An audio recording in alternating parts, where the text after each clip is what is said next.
त्योहार के सीजन की शुरुआत चुकी है और नवरात्रि व करवा चौथ के बाद सभी को 5 दिनों के महापर्व यानी दिवाली के त्योहार का इंतजार है। हर वर्ष कार्तिक माह की कृष्ण पक्ष की अमावस्या तिथि के दिन दीपावली का त्योहार माना जाता है। इस साल गुरुवार के दिन मनाया जाएगा। इस वर्ष दिन पर धन की देवी लक्ष्मी और भगवान गणेश की पूजा का विधान है।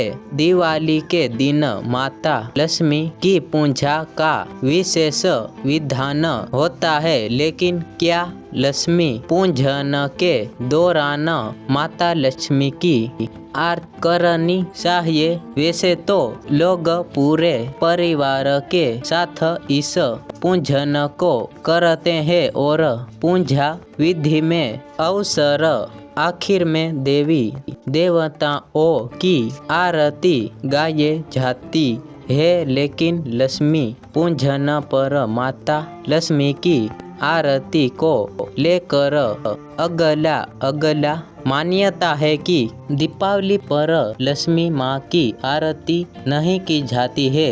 दीपावली के पूजन के दौरान आपको सिर्फ गणेश जी की और भगवान विष्णु जी की आरती ही करें, क्योंकि लक्ष्मी की आरती करने पर सभी लोग आरती पर जाएंगे तो आपके जीवन में धन की कमी आ जाएगी। इसलिए दीपावली के पूजन में कभी भी लक्ष्मी माँ की आरती नहीं गानी चाहिए, बल्कि इस दिन लक्ष्मी माता का विधि विधान से पूजा करना चाहिए।